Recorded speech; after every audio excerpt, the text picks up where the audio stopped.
Superstar Sanjay Yaduvanshi.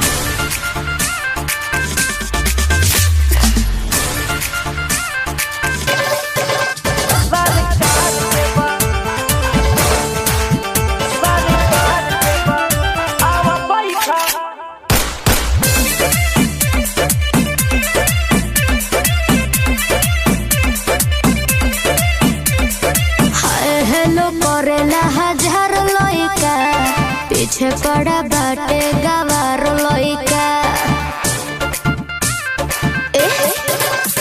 अरे hi hello करेला हजार लइका, पीछे पड़ा बाटे गवार लइका।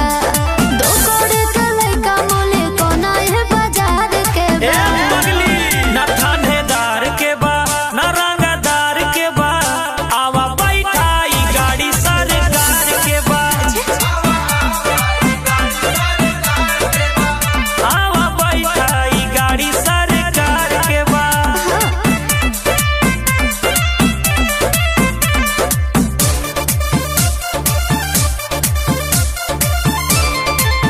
सरकार के बा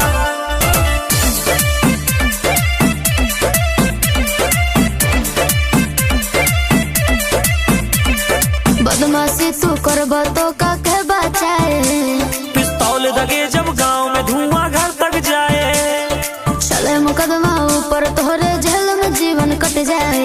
हाई कोर्ट में यार हमर थाना में पर्चा फट जाए, बदमाशी तू करबो राजा जेल में जीवन कट जाए।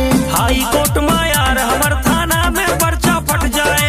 बातचीत तोर सीएम से ही चर्चा समाचार के बा, ना थानेदार के बा ना रंगदार के बा, आवा बैठाई गाड़ी सरकार के बा,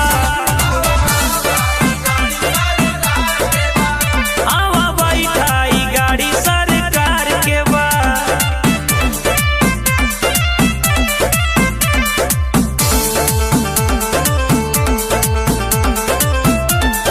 सरकार के बा